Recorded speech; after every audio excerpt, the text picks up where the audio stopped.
కారణం లేని కోపాలకు, అర్థం లేని పంతాలకు పోయి మనశ్శాంతిని దూరం చేసుకోకూడదు. మొండితనం సాధించడంలో ఉండాలి, కానీ వాదించడంలో కాదు. ఈరోజు మొత్తం మనకంతా మంచి జరగాలని కోరుకుంటూ ఈరోజు పంచాంగం చూద్దాం. శ్రీ విశ్వావసునామ సంవత్సరం ఉత్తరాయణం శిశిర ఋతువు, ఫాల్గుణ మాసం కృష్ణపక్షం, 2026 మార్చి 14 శనివారం.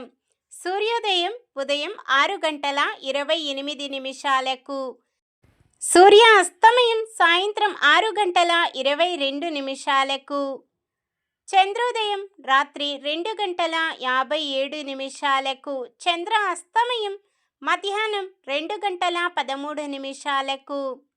తిథి దశమి ఉదయం 8 గంటల 10 నిమిషాల వరకు, తదుపరి ఏకాదశి. నక్షత్రం ఉత్తరాషాఢ, తెల్లవారుజామున 4 గంటల 40 నిమిషాల వరకు, తదుపరి శ్రవణం. కరణము విష్టి ఉదయం 8 గంటల 13 నిమిషాల వరకు, తదుపరి భవ. రాత్రి 8 గంటల 45 నిమిషాల వరకు, తదుపరి బాలవ. యోగము వర్యానం ఉదయం 10 గంటల 34 నిమిషాల వరకు, తదుపరి పరిగము. అశుభ సమయాలు: రాహుకాలం ఉదయం 9 గంటల 27 నిమిషాల నుండి 10 గంటల 56 నిమిషాల వరకు. యమగండం మధ్యాహ్నం 1 గంట 54 నిమిషాల నుండి 3 గంటల 23 నిమిషాల వరకు. గుళిక కాలం ఉదయం 6 గంటల 28 నిమిషాల నుండి 7 గంటల 57 నిమిషాల వరకు. దుర్ముహూర్తం ఉదయం 8 గంటల 3 నిమిషాల నుండి 8 గంటల 51 నిమిషము వరకు. వర్జ్యం ఉదయం 11 గంటల 38 నిమిషాల నుండి 1 గంట 21 నిమిషము వరకు. బ్రహ్మ ముహూర్తం తెల్లవారుజామున 4 గంటల 52 నిమిషాల నుండి 5 గంటల 40 నిమిషాల వరకు. అమృత గడియలు రాత్రి 9 గంటల 56 నిమిషాల నుండి 11 గంటల 39 నిమిషాల వరకు.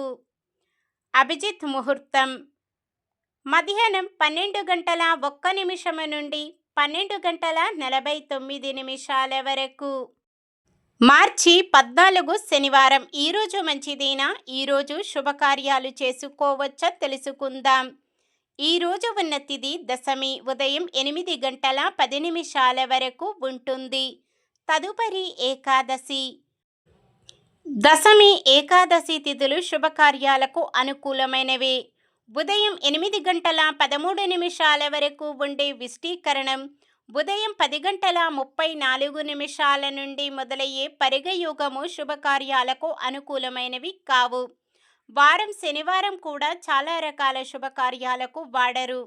సాధారణమైన పనులు, మనం ప్రతిరోజు చేసుకునే పనులకు ఎటువంటి దోషాలు ఉండవు కాబట్టి యథావిధిగా చేసుకోవచ్చు.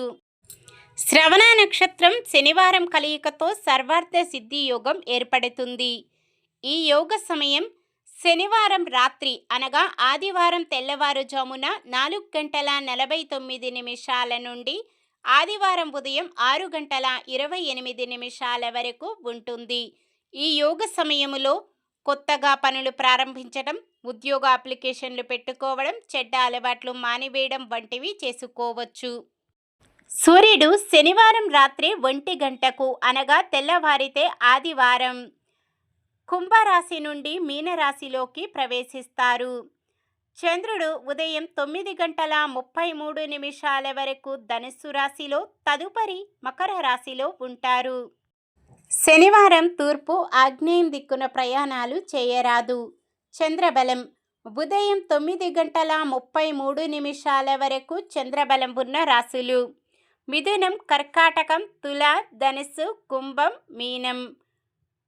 ఉదయం 9 గంటల 33 నిమిషాల నుండి మరుసటి రోజు సూర్యోదయం వరకు చంద్రబలం ఉన్న రాశులు: మేషం, కర్కాటకం, సింహం, వృశ్చికం, మకరం, మీనం. నక్షత్ర బలం ఉత్తరాషాఢ నక్షత్రం ఉన్న సమయములో బలమైన నక్షత్రాలు భరణి, రోహిణి, మృగశిర, పునర్వసు, ఆశ్లేష, పుబ్బ, హస్త, చిత్త, విశాఖ, జ్యేష్ఠ, పూర్వాషాఢ, శ్రవణం, ధనిష్ట, పూర్వ భాద్రపద మరియు రేవతి. శ్రవణ నక్షత్రం ఉన్న సమయములో బలమైన నక్షత్రాలు అశ్విని, కృత్తిక, మృగశిర, ఆరద్ర, పుష్యమి, ఉత్తర, చిత్త, స్వాతి, అనురాధ, మూల, ఉత్తరాషాఢ, ధనిష్ట, శతభిషం, ఉత్తర భాద్రపద. ఈరోజు ప్రత్యేకతలు: అంతర్జాతీయ గణిత దినోత్సవం, నదుల పరిరక్షణ కోసం అంతర్జాతీయ కార్యాచరణ దినోత్సవం, స్వామి దయానంద సరస్వతి జయంతి. ఈరోజు పుట్టినరోజు మరియు పెళ్లి రోజు జరుపుకుంటున్న వారందరికీ మనస్ఫూర్తిగా శుభాకాంక్షలు తెలుపుకుంటూ శ్రీ మహావిష్ణువు లక్ష్మీదేవుల ఆశీస్సులు ఎల్లప్పుడూ వారిపై ఉండాలని కోరుకుంటున్నాను. నిన్న మేమడిగిన ప్రశ్నకు సమాధానం: సీతను తీసుకుపోతున్న రావణుడితో యుద్ధము చేసిన పక్షి జటాయువు. ఈరోజు ప్రశ్న: సీతను అన్వేషించుచున్న రామలక్ష్మణులకు అరణ్యములోని మృగములు ఏ దిక్కున సంకేతం చూపును? తూర్పు, పడమర, ఉత్తర, దక్షిణం? సమాధానాన్ని కామెంట్లో తెలపండి. ఈరోజు మన దినఫలాలు ఎలా ఉన్నాయో తెలుసుకుందాం. మేషరాశి: కొన్ని ఆస్తి తగాదాలు కొలిక్కి వచ్చి ఊరట చెందుతారు. వృషభ రాశి: మీ అభిప్రాయాలపై కుటుంబంలో అందరి మద్దతు లభిస్తుంది. మిథున రాశి: విద్యార్థుల ప్రతిభ వెలుగులోకి వస్తుంది. కర్కాటక రాశి: రావలసిన డబ్బు సకాలంలో అంది రుణాలు చాలా వరకు తీరుతాయి. సింహరాశి: అందరి ఆప్యాయత పొందుతూ కుటుంబ సభ్యులతో ఉత్సాహంగా గడుపుతారు. కన్యరాశి: నూతన వ్యక్తుల పరిచయాలు సంతోషం కలిగిస్తాయి. తులారాశి: 2-3 విధాలుగా ధనప్రాప్తి కలిగి సొమ్ముకు లోటు ఉండదు. వృశ్చిక రాశి: పొదుపు విషయములో నేర్పుగా వ్యవహరించడం ఉత్తమం. ధనుస్సు రాశి: శుభకార్యాల సందడితో ఉత్సాహంగా గడుపుతారు. మకర రాశి: ఆధ్యాత్మిక కార్యక్రమాలలో పాల్గొంటారు. కుంభరాశి: కొంత సొమ్ము అప్రయత్నంగా దక్కి దీర్ఘకాలిక రుణబాధల నుంచి విముక్తి లభిస్తుంది. మీనరాశి: మీకు కుటుంబంలో వ్యతిరేకత వ్యక్తమైన పట్టించుకోరు. ఇది ఈ రోజుటి పంచాంగం. మన గ్రహస్థితి ఎలా ఉన్నా ఆ భగవంతుని దీవెనలతో మనమంతా చల్లగా ఉండాలని మనస్ఫూర్తిగా కోరుకుంటున్నాను. మన బలానికి దైవ బలం తోడైతే అద్భుతాలు జరుగుతాయి. ప్రతిరోజు మర్చిపోకుండా దైవనామస్మరణం చేయండి. జై శ్రీరామ్. ఈ వీడియో నచ్చితే లైక్ చేయండి. మన వాళ్ళందరికీ ఉపయోగపడవచ్చు, షేర్ చేయండి. మన ఛానల్ని ఎవరైనా కొత్తగా చూస్తున్నట్లయితే సబ్స్క్రైబ్ చేసుకొని పక్కనే ఉన్న బెల్ ఐకాన్ని క్లిక్ చేసి ఆల్ అనే ఆప్షన్ని సెలెక్ట్ చేయండి. ఇంకా ముగ్గురికి షేర్ చేయండి.